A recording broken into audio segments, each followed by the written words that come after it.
한 주간 잘 지내셨죠? 네. 만나니 반갑습니다. 제가 지난주에 시작할 때 유명 화가들의 그림을 좀 보내드렸어요. 우리가 흔히 명화라고 하죠. 렘브란트, 벨라게스, 고흐 이런 그림들을 보내드렸었는데 이 그림들을 보고 느껴지는 바가 무엇인지 한번 생각해 보라고 했어요. 그래서 이제 일례로 고흐 같은 사람은 렘브란트, 벨라게스, 고흐 다 이제 성화, 성경에 관련된 그림을 많이 그린 사람인데 고흐라는 사람을 간략히 소개를 해드리면 할아버지 아버지가 목사였고 고흐도 그 영향을 받아서 목사를 하려고 대학을 가려고 했는데 결국엔 못 가고 이 전도사 급으로 이제 교회를 돌아보는 일, 목회를 뒷받침하는 일을 했죠. 그랬는데도 이 고흐가 또 작은 교회에서 설교도 하고 그랬지만 고흐가 이 말하는 부분에 있어서 이 신앙적인 부분에 이 능력이나 이런 것들이 부족하다 해서 이 한마디로 교단에서 파면을 했어요. 쫓아냈어요. 그래도 이 고흐는 목회 일을 계속 하기 위해서 이 전도사로 이 평신도 전도사로 해서 작은 교회에서 설교도 하고 청년들을 가르치기도 했는데 이런 교회들에게서도 고흐가 전하는 설교가 이상하다 이렇게 해서 또 그 일을 못하게 되는 부분으로 나와요. 그리고 이제 벨기에라는 탄광촌으로 가가지고 그들의 어려운 삶을 돌아보면서 그림을 27세부터 그림을 그리기 시작합니다. 그래서 37세까지 약 800편의 그림을 그렸는데 이 살아있는 동안에 판매된 그림은 한 점이 판매가 됐다고 그래요. 근데 그 사간 집의 가족들마저도 그 그림을 무시했다라고 합니다. 고흐가 생전에 말하기를 동생 테오에게 내가 죽고 나면 사람들이 내 그림을 알아줄 것이다 이렇게 말했다고 그래요. 37세에 이제 자살을 했다고 하는데 이 자살이 권총에 의한 자살. 근데 이제 배에 쐈기 때문에 많은 정황을 밀어볼 때 이건 자살이 아니고 타살이나 오발의 가능성이 높다 이렇게 얘기들 한다고 그래요. 그리고 자살하기 전에 보면 고흐가 이제 고갱하고 같이 생활을 했는데 고갱이란 화가의 영향을 많이 받았죠. 근데 고갱하고 불화설로 인해서 고갱이 떠나가고 동생 테오가 결혼을 하게 됩니다. 그림을 많이 팔지 못하고 한 점만 팔았기 때문에 생활이 너무 빈곤하고 어려운 상황이었죠. 그래서 동생의 이 결혼은 고흐에게 삶의 그 공급원이 끊기는 것과 같은 그런 생각이 들었던 거죠. 여튼 사람들이 말하기를 그때 이제 죽기 전에 고흐가 귀를 잘랐는데 왼쪽 귀를 잘랐다고 그래요. 자화상에도 보면 이 왼쪽 귀가 잘려진 붕대 감은 모습으로 그림이 그려져 있습니다. 우리가 흔히 자화상은 거울을 보고 그리는 걸로 알고 있죠. 근데 이제 제가 이 고흐를 요번에 이렇게 알게 되면서 고흐가 굉장히 목회를 하고 싶었구나. 하나님의 일을 하고 싶었구나. 하나님의 소리를 듣고 싶은 간절한 사람이었구나. 이런 생각을 갖게 되었어요. 그러면 고흐는 화가의 길을 가면서도 하나님 아는 일, 하나님을 전하는 일을 놓지 않았을 거다 이 생각이 들어지더라고요.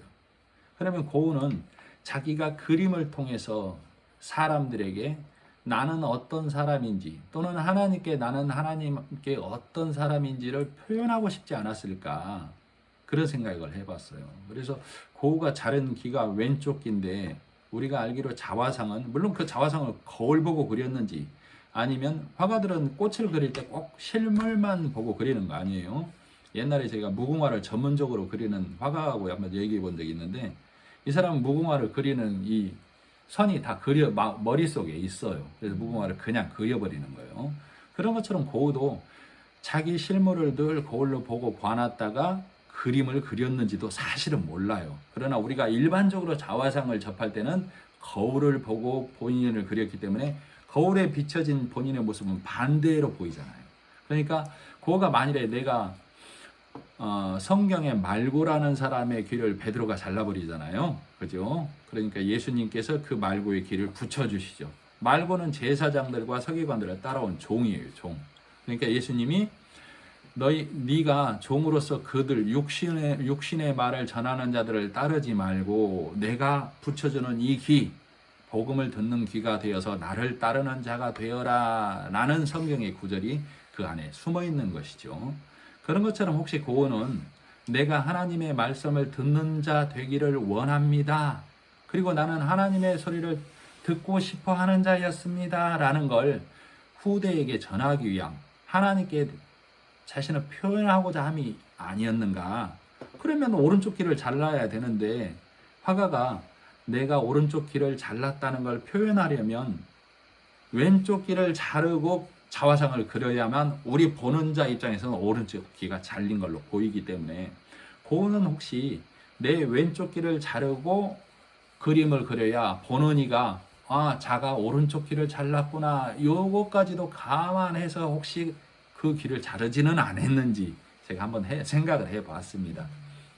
이 생각을 왜 이렇게 말씀을 해드리냐면 이 글을 쓰는 사람이나 그림을 그리는 사람이나 어떤 사람이든지 간에 자기가 나타내고자 하는 이 제스처가 또 표현 방법이 있어요.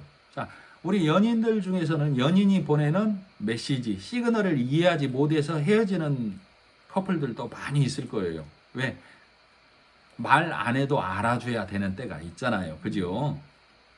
이 말을 해드리는 이유는 오늘 본문이 성경은 다 마찬가지입니다만은 오늘 본문에서도 성령을 통한 누가가 성경을 기록할 때 우리 독자로 하여금, 우리 성도로 하여금 하나님을 더 알기 원하는 자로 하여금 무엇을 알게 하려고 이렇게 기록을 해놨을까? 그 본뜻을 생각하고 이해하려고 하지 않으면 마치 고는 왼쪽 귀 잘랐어라는 단편적인 생각에 그칠 수도 있다 그 말이에요. 그런데 고는 실질적으로 나는 하나님 알기를 원해 해서 오른쪽 귀를 잘랐을 수도 있다는 것이죠. 한번 생각을 해보자면. 그래서 오늘 또 그 보내드린 그림 중에 벨라게스라는 화가가 그린 마르다와 마리아에 대한 그림도 한번 보셨었죠. 제가 보내드린 거. 그 그림을 보면서도 한번 이 본문을 나중에 마르다 마리아 얘기할 때도 한번 생각을 해보시면 좋겠습니다. 자, 오늘 본문을 들어가 보겠습니다. 3절 보면 10장 3절 갈지어다 내가 너희를 보냄이 어린 양을 이리 가운데로 보냄과 같도다. 어린 양을 보내면 이리에게 잡혀 먹겠죠. 그러나 하나님께서는 본문 19절에 보면 너희를 보냈을 때 내가 너희에게 뱀과 전갈을 밟으며 원수의 모든 능력을 제어할 권능을 주었으니 너희를 해칠 자가 결코 없으리라 그랬어요. 그래서 3절에 보면 어린 양을 보내지만 내가 너희와 함께해서 너희를 보호해 줄 거야. 요 의미와 내가 어린 양으로 너희에게 와서 너희가 나를 받아 먹고 부정한 짐승, 부정한 사람이었던 너희가 나를 먹고 살아난 것처럼 너희도 내가 너희에게 온 것처럼 너희도 그들에게 가서 복음을 전하는 자들이 되어라 이 말씀이죠. 4절 전대나 배낭이나 신발을 가지지 말며 길에서 아무에게도 무난하지 말라. 물론 이 본문이 다른 복음서에서도 동일하게 나와 있는데 조금씩 다른 부분이 있습니다. 여기서 그래서 오늘은 이 본문만을 얘기를 해보자면 전대나 배낭이나 신발은 내가 가지고 가는 물질, 내가 가지고 가는 준비되는 내가 내 것으로 준비해서 가는 길이 아니에요. 이 길은. 왜? 예수님께서 우리를 보내시는 것이기 때문에 예수님의 것만 가지고 가는 거예요. 그래서 신발을 가지고 가지 말며 길에서 아무에게도 무난하지 말며 어느 집에 들어가든지. 자, 길에서 아무에게도 무난하지 말라 이 얘기는 그러면 우리 복음을 아는 사람들, 교회 다니는 사람들, 그리스도인들은 많은 사람들에게 밝은 인사를 해야 되잖아요. 근데 이제 여기서 말하는 길에서 인사하지 말라는 얘기는 여기 근동의 인사법에 따르면은 목을 끌어안고 이 입맞춤을 하며 서로 손을 이렇게 올려잡고 반갑다고 안부를 묻고 또는 우정을 표하거나 존경을 표하거나 경의를 표하는 거예요. 그래서 요즘 삶이 어떠십니까? 근황을 묻고 이런 것들을 말해요. 즉 세상적인 인사와 안부를 말하죠. 그러나 예수님께서 너희를 보내는 내 이유는 그거 하라고 보내는 것이 아니야. 상투적 신앙의 모습으로 너희를 보내는 것이 아니기 때문에 그 집에 들어가서 그 집에 평안을 빌라. 그 말은 화평의 말을 하라 그 말이죠. 하나님께서 예수 그리스도를 통해서 화평케 하시는 일, 복음을 전해주어라 그 말이죠. 그래서 6절 7절이 그 집에 평안을 받을 사람이 거기 있으면 너희의 평안이 그 안에 머물 것이요 그렇지 않으면 너희에게로 돌아오리라. 그 집에 유하며 주는 것을 먹고 마시라. 일꾼이 그 삭슬 받는 것이 마땅하니라. 이 집에서 저 집으로 옮기지 말라. 자, 예수님이 일한 삭은 우리예요. 예수를 온전히 받아들인 자들, 예수로 온전히 열매 맺은 자들이 예수님이 일한 삭시라고. 자, 그러면 예수님이 보낸 자들이 받을 삭은 뭐예요? 그 복음의 말씀을 먹은 자들이 나타나는 거. 그게 삭시예요. 자, 8절 어느 동네에 들어가든지 너희를 영접하거든 너희 앞에 차려놓는 것을 먹고, 즉 그들이 내어놓는 것을 받되 거기 있는 병자들을 고치고 또 말하기를 하나님의 나라가 너희에게 가까이 왔다 하라. 그들이 갖고 있는 믿음을 받아서 고칠 건 고치고 먹일 건 먹여라 그 말이죠. 10절 어느 동네에 들어가든지 너희를 영접하지 아니하거든 그 거리로 나와서 말하되 너희 동네에서 우리 발에 묻은 먼지도 너희에게 털어버리노라. 그러나 하나님의 나라가 가까이 온 줄을 알라. 즉 너희가 복음을 받아들이지 않는 건 어쩔 수 없지만 하나님의 나라, 하나님이 작정하신 기한이 다가왔다는 것을 얘기하라는 것이죠. 그래서 13절 화 있을진저, 화는 복이 아니죠. 고라시나 화 있을진저 베세다야. 또 밑에 보면 이 15절에 가버나움이 나오죠. 이 베세다는 갈릴리 호수 위쪽, 정중앙 위쪽을 말하고, 베세다는 이 갈릴리 바다를 봤을 때 왼쪽 편을 말해요. 고라시는 베세다 약간 뒤쪽을 말하고, 그래서 갈릴리 근동 지역을 지금 말하고 있어요. 자, 그러면 우리가 이 갈릴리 근동 지역은 낮은 곳을 의미하잖아요. 가난한 자들이 있는 곳, 병든 자가 있는 곳, 그런 것들을 말해요.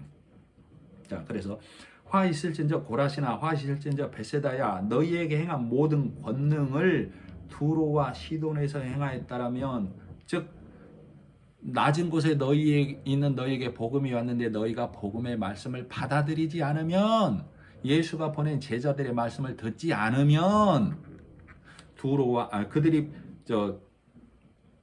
두로와 시돈에서 행하였다라면 그들은 벌써 깨달았을 거야. 지금 그 말이죠. 두로와 시돈, 소돔은 높은 곳을 말하죠. 악을 행하는 곳.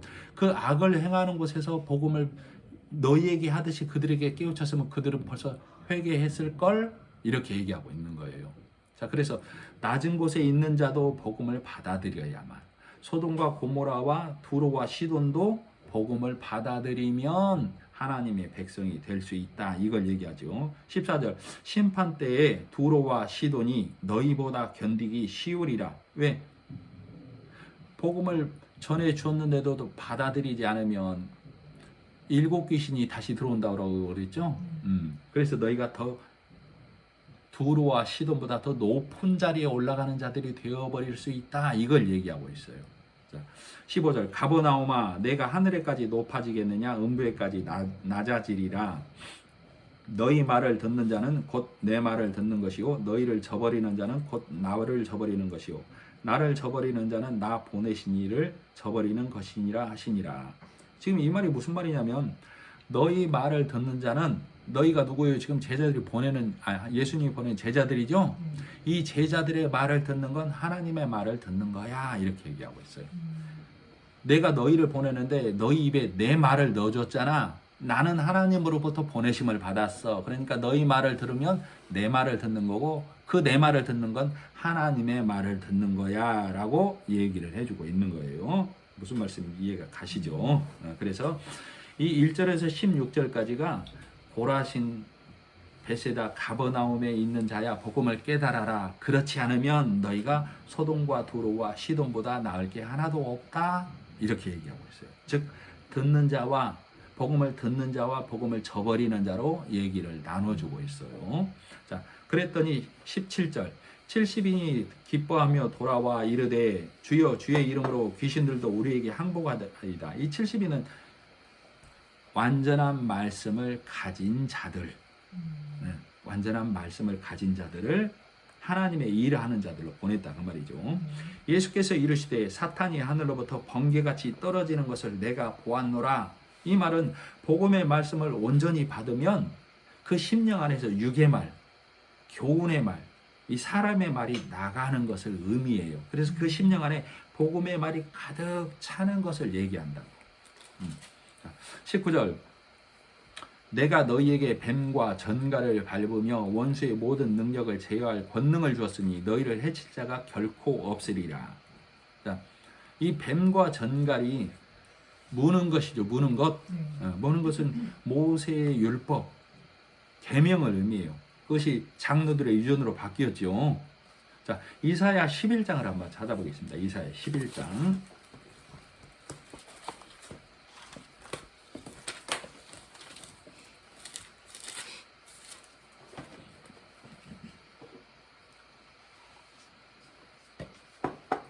(11장 5절) 자 읽어드릴게요. 공의로 그의 허리띠를 삼으며, 하나님의 복음의 말씀으로 허리띠를 삼으라 이 얘기죠. 성실로 그의 몸에 띠를 삼으리라.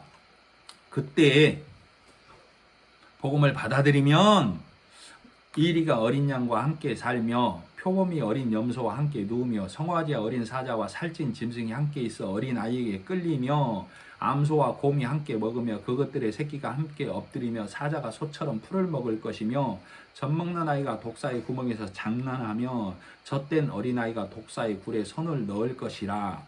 내 거룩한 상 모든 곳에서 해됨도 없고 상함도 없을 것이니 이는 물이 바다를 덮음같이 여호와를 아는 지식이 세상에 충만할 것임이니라. 즉 복음이 온전히 오면 율법의 모든 무는 것, 찌르는 것, 핥히는 것, 옥죄는 모든 것들이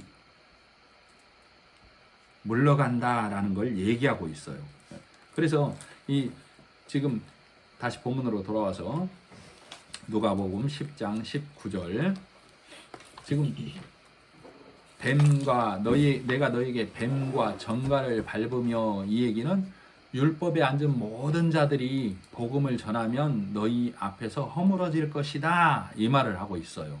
그렇게 되려면 아까 이사야서 보니까 여호와를 물이 세상을 덮은 같이 여호와를 아는 지식이 온전해져야 된다 이렇게 말하고 있어요. 20절 그러나 귀신들이 너희에게 항복하는 것으로 기뻐하지 말고 너희 이름이 하늘에 기록된 것으로 기뻐하라 하시니라. 즉 너희가 복음을 전해 주었을 때 그가 율법의 말을 버리고 복음으로 돌아오는 것으로도 기뻐하지 말고라는 얘기는 그것도 기쁨이지만 너희 이름이 하늘에 기록된 것으로 너희가 천국 가게 되므로 너와 그가 천국 가게 되므로 기뻐하라 이 얘기죠. 그래서 21절 그때에 그러니까 여기 17절부터 20절까지는 구분되어져야 된다 하늘의 것으로 이렇게 얘기를 하고 있다고 보면 되겠죠. 그 다음에 21절 그때 예수께서 성령으로 기뻐하시며 이르시되 천지의 주제이신 아버지여 이것이 뭐예요? 복음 예수 이것을 지혜롭고 슬기 있는 자들에게는 숨기시고, 여기서 지혜롭고 슬기 있다는 자들은 내가 배가 부르다 나는 잘 행하고 있다 하는 자들을 말해요. 숨기시고 어린 아이들에게는 나타내심을 감사합니다 하나이다 올소이다 이렇게 된 것이 아버지의 뜻이니이다. 즉 내가 복음을 받아들이고 아는 것, 이것은 내 힘이 아니고 하나님 아버지께서 보게 하셔야만, 듣게 하셔야만 아는 되는 일이다 말이에요. 그래서 이것을 보고 듣는 자는 감사하는 기도를 드리고, 보고자 하는 자는 보여지게 하시고 알게 하여 주시옵소서라고 구하는 기도를 해야 되는 거예요. 그래서 이 말씀이 이렇게 달라진다 이 말이죠. 그래서 이 지혜롭고 슬기 있는 자 이렇게 했는데 우리가 이 말이 안 먹어지는 수가 있어요. 여기서 지혜롭고 슬기롭고 이건 분명히 좋은 말인데 흔히 복음을 알고 하나님을 아는 자를 지혜롭고 슬기 있다고 했잖아. 이렇게 우리가 많이 접근하게 되죠.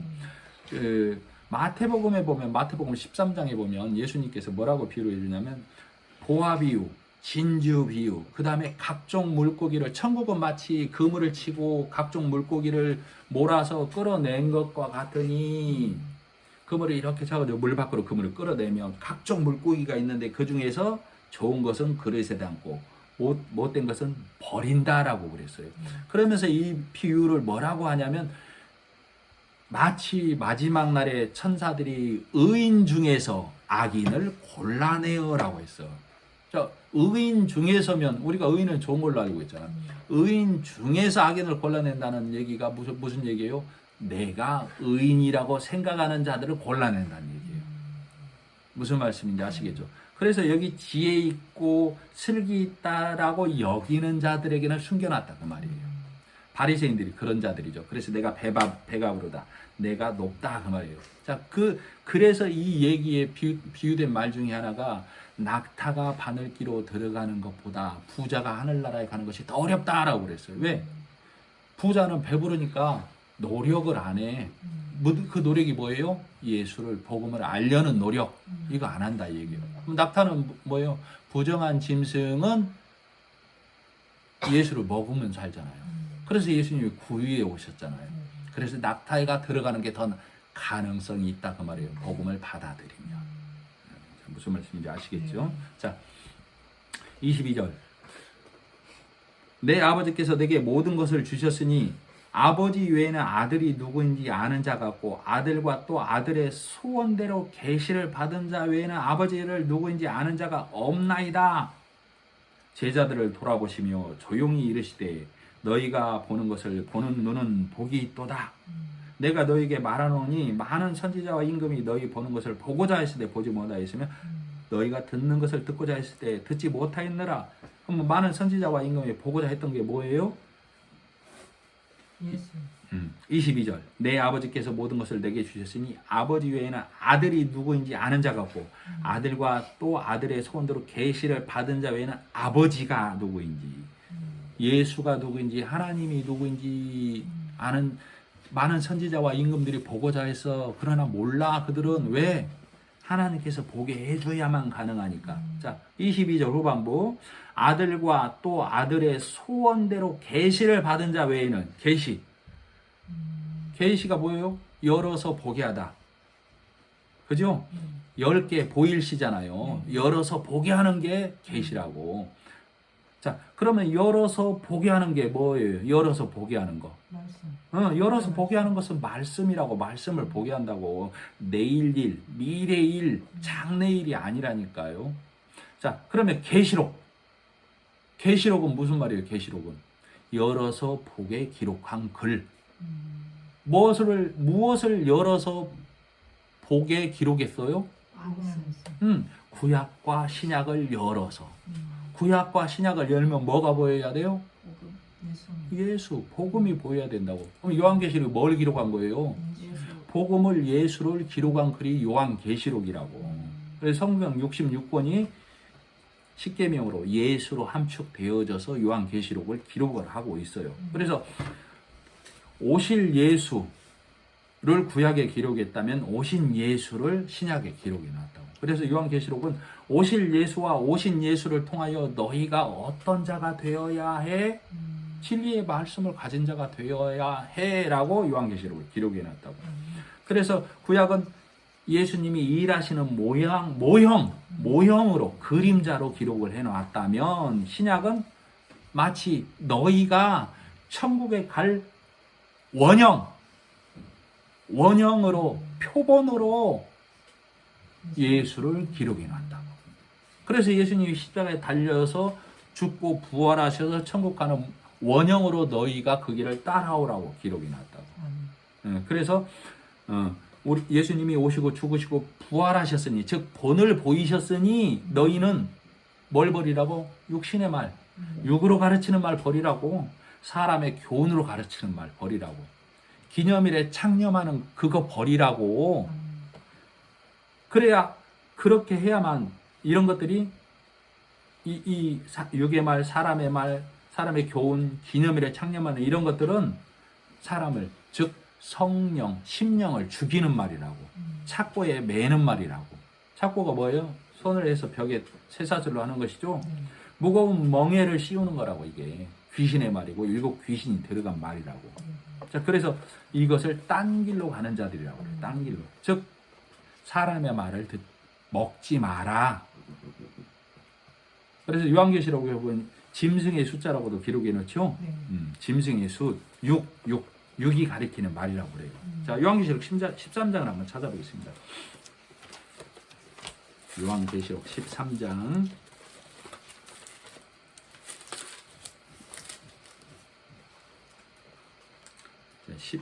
16절.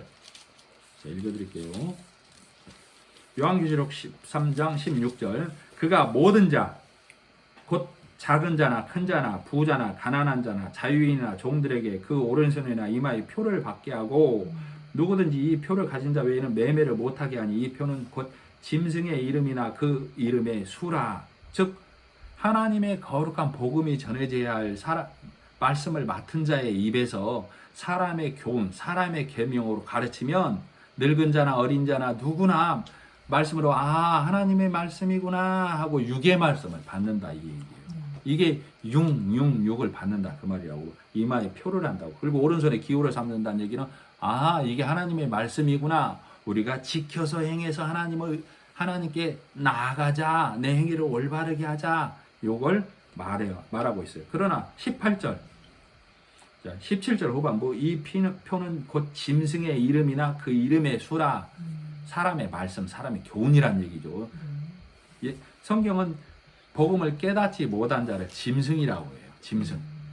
멸망하는 짐승과 복음의 말씀을 깨닫지 못하면 멸망하는 짐승과 같다라고 그랬죠. 18절.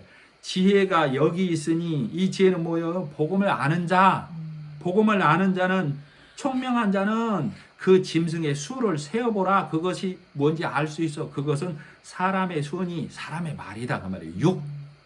숫자 6이요. 사람의 수가 6이죠. 네. 예수님의 숫자는 뭐예요? 7. 자, 그 사람의 수니 그 수는 666이니라. 무슨 말씀인지 아시겠죠? 네. 자, 그러면 이 말씀에 반대되는 말씀이 있어요. 에스겔 9장. 구약 1160페이지. 에스겔 9장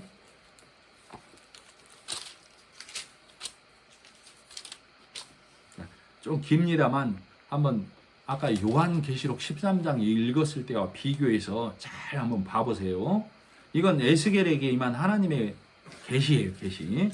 또 그가 큰 소리로 내 귀에 외쳐 이르시되 이 성읍을 관할하는 자들이 각기 죽이는 무기를 손에 들고 나오게 하라 하시더라. 내가 보니 6사람이 북향한 윗문길로 오는데 각 사람의 손에 죽이는 무기를 잡았고 그 중에 한 사람은 가는 베옷을 입고 허리에 서기관의 머그 그릇을 찼더라. 서기관이 뭐 하는 사람이에요?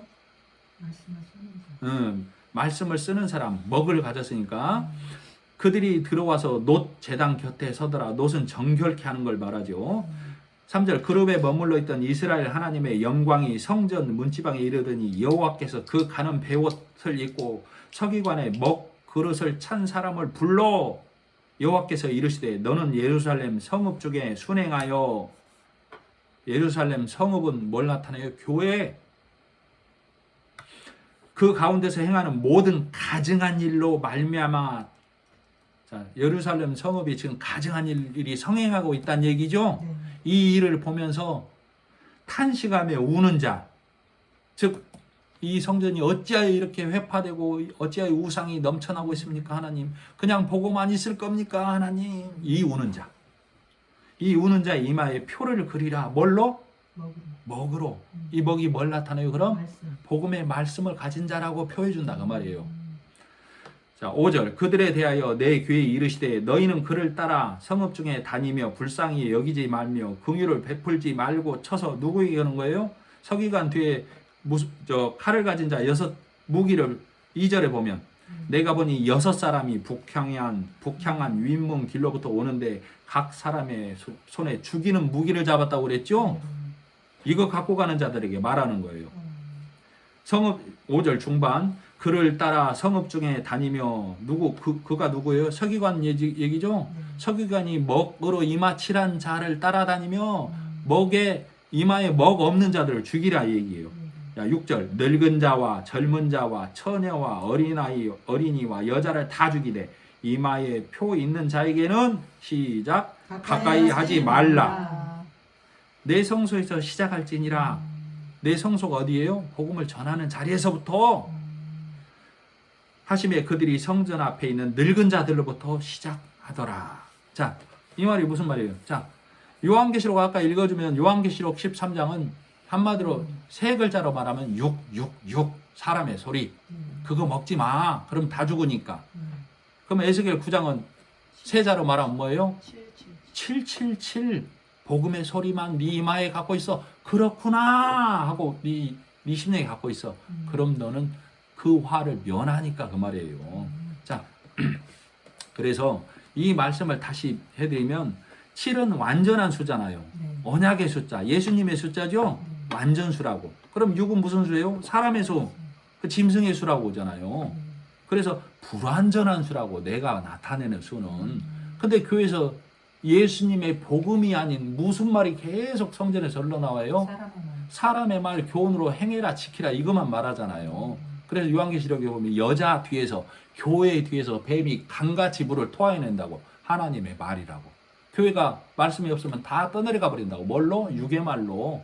그러면 다 666 받은 자가 된다 그 말이에요. 자, 그래서 지금 요한계시록 13장과 에스겔 9장을 함축적으로 얘기를 다시 해드리자면 율법을 사람이 예수를 통해 먹어야 새 사람이 산다예요. 자, 율법을 5를 사람이 6이 예수를 통해서 7이 5를 6이 먹는데 뭘로 먹어야? 7로 먹어야 8 새로운 사람이 된다. 율법을 사람이 예수를 통해 먹어야 새 사람. 그를 누구라고 그래요? 성경은 거듭났다. 하나님의 나라가 그 심령에 임했다라고 그런다고. 무슨 말씀인지 이해가 가시죠? 그래서 딴 길로 가지 마라. 그렇지 않고 너희가 그 가리키는 말만 먹고 있으면 이마로 받는다. 그를 성경은 뭐라고 그래? 그 말에 앉아있는 자를 성경은 죽은 하나님을 섬긴다고. 죽은 예수를 섬긴다고. 즉 너희가 살았으나 죽은 자이다 라고 성경은 말하고 있다고. 그걸 죽은 자에게 절한다라고 그래. 죽은 자에게 절한다. 왜? 말씀을 받고 있으니까 죽은 자에게 절한다라고 그래. 성경은 그래서 죽은 자에게 절하지 말아라고 한다고. 내 조상 말고. 그래서 성경의 복음서마다 나는 죽은 자의 하나님이요 하나님이 아니요 산자의 하나님이다 이렇게 말씀하고 계셔요. 알겠죠? 그러나 이 말씀을 받아서 나아가는 이 행위를 우리가 이 행위를 믿음을 행함으로 지켜야 되는데 이거를 문자로 받아들이면 믿음을 행함으로 지켜야 되는데 이걸 문자로 받아들이면 육신의 소리로 들어버리면 해석을 해버리면 뭐가 돼요? 내 행위로 나타내는 선. 그래서 착한 행실로 가자. 온 교회가 이거 가르치고 이거 먹고 있다고. 그러면서 아멘 아멘 하고 있다 이 말이에요. 자, 내 행위로 나를 선하고 옳게 해서 하나님께 드리자 하는 자들이 성경에 누구로 고발하고 있어요? 성경은 바리새인. 그래서 예수님이 와서 그거 아니라고 하니까 바리새인이 뭐예요? 돌로 예수를 치잖아요. 그죠? 그래서 예수님을 보면 죽이려고 덤벼드는 자들이 바리새인이라고. 그래서 내가 행위로 가면 내가 행위로 가버리면 내가 누구다는 얘기예요? 내가 바리새인이라고. 그러면 그 말이 무슨 자예요? 무슨 말이에요? 내가 예수를 돌로 치는 자. 복음을 깨닫지 못하면. 아시겠죠? 그러고도 내가 하나님을 안다고 그래. 하나님을 안다고. 예수를 믿는다고. 응? 천국 갈 거라고. 하물며 상급을 달라고. 더 교만한 사람이 뭔지 알아요? 상급은 필요 없고 나는 천국 가서 문지기만 하면 돼. 상급까지는 안 바래. 더 교만한 자라니까 그게. 천국 가는 사람은 자기가 왜 천국 가는지를 알아. 그죠? 그거 알기 때문에 가는 것이 상급임을 안다니까. 상급이 예수님이고 상급이 하나님이고 상급이 천국이라는 걸 알아. 그렇기 때문에 천국에 상급이 없다는 걸 알아. 그러니까 이걸 교리로 받아들여서 천국에는 상급이 있네 없네는 뭐 교리네 뭐 여러 이것이 있네라고 하는 자는 천국이 뭔지 복음이 뭔지를 전혀 모르는 사람이라고 말하면 분명하다고 저는 주장하고 성경도 그렇게 얘기를 하고 있어요. 자 25절 이렇게 얘기했더니 어떤 율법사가 일어나 예수님을 시험하여 이르되 선생님 25절 내가 무엇을 하여 영생을 얻으리까? 예수께서 이르시되 율법에 무엇이라 기록되었으며 네가 어떻게 읽느냐? 그 말은 율법사는 뭐예요? 율법을 연구하는 자들이죠. 율법을 해석하는 자들이죠. 내가 율법사라고 내가. 즉 바꿔 말하면 율법사에게 예수님이 너 성경을 어떻게 보느냐? 이렇게 물어보고 있는 거예요. 하나님께서 예수님께서 나에게 묻고 있다니까 너는 성경을 어떻게 보고 있어? 너는 성경을 어떻게 듣고 있어? 이렇게 물어보고 있다고. 그러니까 이 대답이 27절 하나님을 사랑하고 내 이웃을 내 자신같이 사랑하라 하셨습니다. 그러니까 예수님이 그거 오라. 28절 예수께서 이르시되 네 대답이 옳다. 이를 행하라. 그리하면 살리라. 그랬더니 29절 그 사람이 자기를 옳게 보이려고 예수께서 여짜오되 그러면 내 이웃이 누구니까? 이에 대한 대답이 이 강도 만난 자의 비유를 예수님께서 해주고 있어요. 자, 한번 보겠습니다. 30절 예수께서 대답하여 이르시되 어떤 사람이 예루살렘에서 여리고로 내려가다가 지형적으로도 예루살렘이 지형이 높습니다. 지중해 쪽이 바다에서 쭉 평지 이어오다가 예루살렘 지형이 높아요. 그리고 여리고 쪽이 골짜기로 내려가기 때문에 낮아요. 그리고 여리고 요단강 건너면 평지가 된다고. 광야. 그렇기 때문에 여리고 예루살렘이 지형적으로도 높아요. 원래. 그러니까 이제 여기를 아는 사람들이 뭐라고 그래요? 예루살렘은 지형적으로 높다. 여리고는 지형적으로 낮다. 이렇게 내려간다. 이렇게 얘기하고 있지만 성경의 본뜻은 여리고는 원래 높은 지역이에요. 왜? 무너뜨릴 수 없는 성이었잖아요. 그걸 누가 무너뜨렸어요? 예수님이 여호수아, 예수아가 예수님이 성령을 그 여리고성을 무너뜨렸잖아요. 그래서 예루살렘은 높은 지역이라고. 그래서 예루살렘으로 해서 여리고로 내려간다는 얘기는 내가 하나님의 자리로 복음의 자리로 내려가겠다라는 걸 의미하고 있다. 이렇게 하려는 자 중에 하나가 강도 만나서 그 강도가 뭐예요? 율법과 복음, 모세, 오경 이것을 만났더니 이 사람이 뭐가 됐어요? 아하, 내가 내 의로 내려갈 수 없구나. 그게 강도 만난 자가 피투성이가 된 모형으로 나타내고 있다고. 그래서 성경에는 가난한 자, 병든 자, 눈먼 자 이런 자들이 다 강도 만난 자라니까. 자, 그런데 누구 나와요? 제사장이 나오죠. 율법사가 나오죠. 레위인이 이들이 어디로 가버려요? 피해서 갔다고 하죠. 이걸 딴 길로 갔다고. 딴 길로. 오직 예수의 길로 가야 강도를 만나서 율법을 만나서 내가 갈 수 없구나를 깨닫는다고. 그래야 사마리아인 예수가 오셔서 나를 건져가신다고. 무슨 말씀인지 아시겠죠? 그러면 이 비유를 지금 누구에게 해주고 있어요? 율법사에게. 그죠? 자, 31절 마침 한 제사장이 그 길로 내려가다가 그를 보고 피하여 지나가고 또 이와 같이 한 레위인도 그것을 이르러 그를 보고 피하여 지나가되 제사장 레위인은 뭐 하는 사람들이에요? 하나님의 일하는 사람. 이 사람들도 지금 뭐 한다는 얘기요? 하나님의 자리로 낮은 자리로 가려는 자들이에요. 그런데 율법을 통해서 나는 내 의로 갈 수 없구나를 깨달아야 강도를 만나서 이들도 피투성이가 돼야 된다니까. 그래야 사마리아인 예수를 만나지. 자, 33절 어떤 사마리아 사람은 여행하는 중 거기 이르러 그를 보고 불쌍히 여겨 가까이 가서 기름과 포도주를 주고 이렇게 해서 고쳐졌다 이 말이에요. 36절 네 생각에는 율법사에게 물어보고 있죠. 네 생각에는 이 세 사람 중에 누가 강도 만난 자의 이웃이 되겠느냐? 자, 여러분이 볼 때 강도 만난 자의 이웃은 누구예요? 사마리아인. 여기서 사마리아인은 누구를 예표해요? 예수를 예표한다고 반열어진 계시야 이게. 많은 교회와 성도들이 이걸 알아요. 사마리아인은 예수를 예표한다고. 강도 만난 자는 나라고. 네? 자, 그러면 이 율법사에게 예수님이 그러는 거예요. 너도 레위인과 제사장과 다를 바 하나 없어. 그러면 자, 이 지금 율법사가 예수님에 뭐 질문했다고요? 내 이웃이 누굽니까? 라고 물었죠? 네. 예수님의 대답은 한마디로 말하면 누구란 얘기요? 나다 그 말이에요. 나다. 네 이웃은 나야 그 말이에요. 나. 자, 37절. 이르되 자비를 베푼 자니이다. 예수께서 이르시되 가서 너도 이와 같이 하라. 예수님처럼 얘도 이 율법사도 해야 되잖아요. 예수님처럼 하려면 이웃으로 오신 누구를 먼저 만나야 돼요? 예수를 먼저 만나야지. 네가 강도 만나. 뭐를 통해서? 율법을 통해서 너 할 수 없음을 깨달아. 그러면 이웃으로 오신 예수를 네가 예수를 만나니까. 그게 하나님 사랑, 이웃 사랑이라고. 예수 만나면 그걸 누구에게 전해주라고? 네 육신의 이웃에게 전해줘, 복음을. 무슨 말씀인지 아시겠죠? 그래서 10계명이 뭐예요? 1계명에서 5계명까지가 하나님과 네 부모, 하나님이 부모라고, 예수 부모라고, 하나님 사랑하고 예수 사랑하라. 그것이 이 말이다, 그 말이에요. 그래서 지금 율법사에게 그러는 거예요.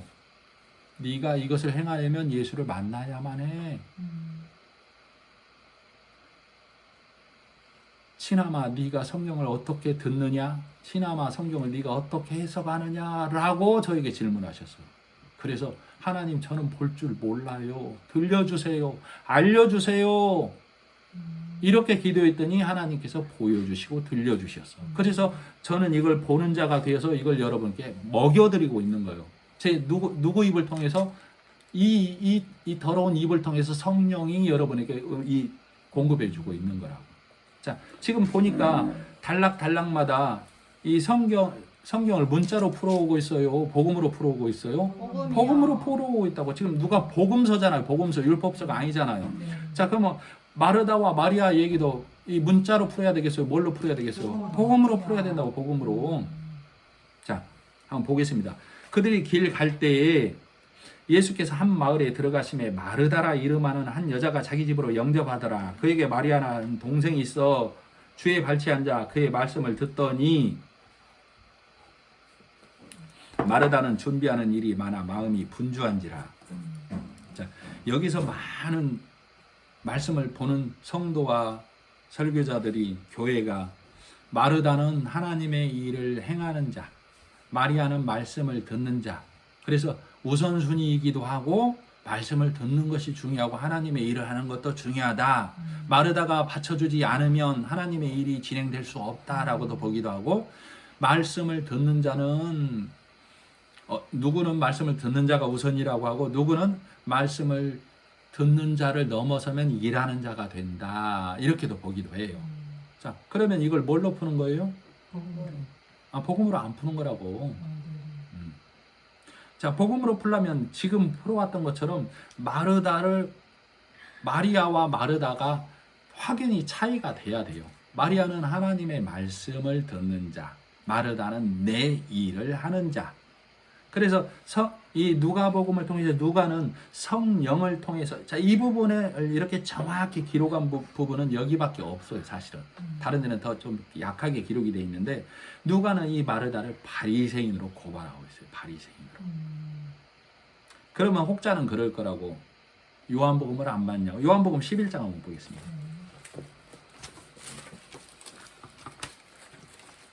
요한복음 11장 1절.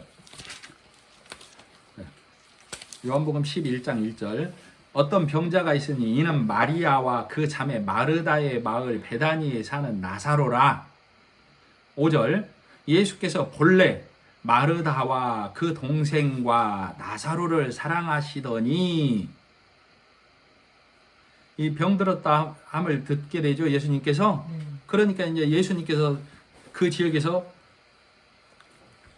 시간을 지체하고 이 나사로가 죽고 난 이후에 이 나사로 동네로 오고 있는 장면이에요. 자, 20절. 요한복음 11장 20절. 마르다는 예수께서 오신다는 말을 듣고 곧 나가 맞이하되 마리아는 집에 앉았더라. 마르다가 예수께 여짜오되, 지금 마중 나가서 만난 거죠. 주께서 여기 계셨더라면 내 오라비가 죽지 아니하였겠나이다. 그러나 나는 이제라도 주께서 무엇이든지 하나님께 구하시는 것을 하나님이 주실 줄 아나이다. 예수께서 이르시되 내 오라비가 다시 살아나리라. 마르다가 이르되 마지막 날 부활 때는 다시 살아날 줄 내가 아나이다. 예수께서 이르시되 나는 부활이요 생명이, 나를 믿는 자는 죽어도 살겠고 무릇 살아서 나를 믿는 자는 영원히 죽지 아니하리니 이것을 내가 믿느냐? 이르되 시작. 주여 그러하이다. 주는 그리스도시요 세상에 오시는 하나님의 아들이신 줄을 내가 믿나이다. 대단한 고백이죠? 네. 자, 이 말을 하고 돌아가서 가만히 그 자매 마리아를 불러 말하되 선생님이 오셔서 너를 부르신다니. 마리아가 이 말을 듣고 급히 일어나 예수께 나아가며 예수는 아직 마을로 들어오지 아니하시고 마르다가 맞이했던 곳에 그대로 계시더라. 왜 예수님께서는 마르다 맞이했던 장소에서 계속 계시고 있을까요? 누구를 기다리고 있을까요? 마리아. 네, 마리아를 기다리고 있다고. 자, 우리가 말씀을 보고 하나님을 믿고 예수를 알아가다 보면 하나님께서는 우리는 말씀 안에서 서로 교제하고 서로 생활을 해야 되는 건 맞아요. 그러나 하나님께서는 때로 우리에게 너만 와, 너만 나와 이러는 때가 있어요. 마치 내 옆에 엄마도 없고 아빠도 없고 친구도 없고 내 옆에 남편도 없고 내 옆에 아내도 없고 자식도 없고 나만 홀로 고립무원인 때가 있다고. 그때 너는 나에게 어떤 말을 할 거야? 자, 마르다는 가서 지금 이 얘기를 했고 마리아는 이 얘기를 했어요. 자, 마르다의 믿음이 좋은 것처럼 보입니다. 사실. 자, 한번 더 보겠습니다. 34절. 예수님께서 마르다 맞이했던 곳에 30절을 보면 그대로 계시죠? 네, 그래서 거기서 마리아를 맞아요. 자, 31절. 마리아와 함께 34절. 이르시되 그를 어디 두었느냐? 지금 이제 마르다 만난 자리, 마리아 만난 자리에서 나와서 이 얘기 물어보는 거예요. 이르시되 그를 어디 두었느냐? 이르되 주여 와서 보시옵소서. 누구에게 그런 말이에요? 마리아가 마리아가 예수님께 와서 보시옵소서 그러는 거예요. 예수께서 눈물을 흘리시더라. 왜 눈물을 흘렸을까요? 나사로가 죽어서 마리아의 믿음을 보고 그러셨을 거예요. 자, 이에 유대인들이 말하되 보라 그를 얼마나 사랑하셨는가. 한 장 넘겨서 39절. 예수께서 요한복음 11장 39절. 예수께서 이르시되 돌을 옮겨 놓으라 하시니 그 죽은 자의 누이 마르다가 시작. 이르되 주여 죽은 이가 나흘이 되었음에 벌써 냄새가 나나이다. 자, 아까 고백했던 믿음이 아니죠? 네. 절망으로 바뀌었죠? 네. 40절. 예수께서 이르시되 내 말이 내가 믿으면 하나님의 영광을 보리라 하지 아니하였느냐 하시니. 이 말이 부드러운 음성 같을까요? 자, 41절. 돌을 옮겨 놓으니 예수께서 눈을 들어 우러러 보시고 이르시되 아버지여 내 말을 들으신 것을 감사하나이다. 이렇게 해서 43절. 이 말씀을 하시고 큰 소리로 나사로야 나오라 부르시니 죽은 자가 수족을 배로 동인 채로 나오는데 그 얼굴은 수건에 쌓였더라. 예수께서 이르시되 풀어놓아 다니게 하라 하시니라. 자, 마르다에 대한 질책의 소리처럼 여기는 기록이 되어 있고 마리아에 대해서는 정확히는 기록이 안 되어 있지만 마리아에게 그를 어디 두었느냐 했을 때 마리아가 뭐라고 했죠? 마르다가 한 장 넘겨보면 34절. 34절. 이르시되 그를 어디 두었느냐? 이르되 주여 와서 보옵소서 하니. 이게 마리아의 고백이에요. 네? 마르다와 반대되잖아요. 와서 보시옵소서. 주님이 보시면 살 수 있겠나이다 그 말이죠. 마르다는 절망을 나타내고 있죠. 무슨 상관입니까? 이미 나흘인데 살릴 수 없습니다. 절망. 와서 보시옵소서는 주님이 하실 수 있습니다라는 고백이란 얘기예요. 45절. 요한복음 11장 45절. 마리아에게 와서 예수께서 하신 일을 본 많은 유대인이 그를 믿었으나 그 중에 어떤 자는 바리새인들에게 가서 예수께서 하신 일을 알리니라. 자, 45절이 마리아에게 와서 예수께서 하신 일을 본 많은 유대인이 그를 믿었으나 마리아가 뭐 했단 얘기예요? 많은 유대인들이 와서 마리아를 통해서 예수를 믿게 됐대. 그죠? 지금 그렇게 기록하고 있죠? 그럼 마리아가 뭘 했단 얘기예요? 유대인을 믿게. 나사로를 살린 일, 복음을, 예수를, 하나님 나라를 전했다는 얘기잖아요. 마르다는 뭐 했다는 얘기요? 마르다는 그 일을 못 했다는 얘기죠. 자, 나사로, 마르다, 마리아가 있죠? 그죠? 자, 나중에 제사장과 바리새인들이 예수를 죽이려고 왔을 때 누구까지 죽이려고 하죠? 나사로까지 죽이려고 했네요. 왜 그랬다고 그랬어요? 이는 나사로 까닭에 많은 유대인들이 예수를 믿음이러라 그랬죠? 자, 그러면 세 형제 자매 중에 누가 복음을 전하는 자였어요? 나사로. 마리아와 나사로. 마르다는 내 행위를 나타내는 자. 자, 그래서 본문으로 다시 돌아오겠습니다.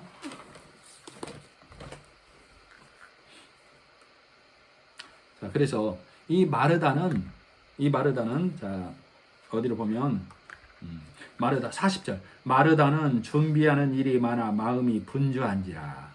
이 분주하다는 것이 일이 많다는 얘기예요. 각 교회가 행해라, 지켜라, 이걸 금해라. 이걸 일이 많다라고 해요. 분주하다고. 복음은 분주하지 않다니까. 왜? 행해라, 지켜라가 복음을 아는 자에게는 들어가면 안 돼요. 왜? 예수님이 행하고 지켜야 할 십계명을 다 해놨으니까. 그러니까 아까 예루살렘에서 여리고성으로 내려가는데 각 교회는 뭐 가르치고 있다고? 행하라, 지켜라, 딴 길로 가라. 딴 길로 가라. 근데 예수님은 뭐라고 그래요? 모세의 율법을 만나서 네가 피투성이가 되라. 그러면 내가 너를 건져주니까. 무슨 말씀인지 아시겠죠? 네. 이 분주한 자는 마르다라고. 마르다. 바리새인, 율법사, 서기관을 나타내고 있다고. 그래서 예수님께 뭐라고 그래요? 자, 마르다는 준비하는 일이 많아 40절 분주한지라 예수께 나아가 이르되. 원래 누구에게 말해야 돼요? 이 마르다가 마리아에게 말하면 되잖아. 마리아야 나 좀 도와줘 그래야 되잖아요. 근데 예수님께 나아가 주여 내 동생이 나 혼자 일하게 두는 것을 생각지 아니하시나이까. 그 말은 동생을 일하게 하라는 얘기요. 내 수고를 알아달라는 얘기예요. 내 수고를 알아달라는 얘기라고. 이 교회가 하나님의 일을 하고 있으니 저 교회도 하나님의 일하게 좀 해달라고 율법으로 지금 이걸 요구하고 있다고. 이게 바리새인의 모습으로 지금 누가는 고발을 하고 있어요. 자, 그래서 41절 주께서 대답하여 이르시되 마르다야 마르다야 내가 많은 일로 염려하고 근심하나 몇 가지만 하든지 혹은 한 가지만으로 족하니라 이렇게 했는데 여기 이 몇 가지만이 아니라 많은 번역 성경이나 다른 곳에 보면은 몇 가지만이 아니라 한 가지로 족하다 이렇게 한 가지로 족하다. 그래서 이 다음 부분이 마리아는 이 좋은 편 복음 말씀 듣는 거예요. 좋은 편을 택하였으니 빼앗기지 아니하리라 하시니라. 자, 그래서 성경은 지금 마르다와 마리아를 통해서 자, 아까 율법사가 질문했다고 그랬죠? 예수님이 질문을 하는 거예요. 마르다야, 내가 성경을 어떻게 듣느냐?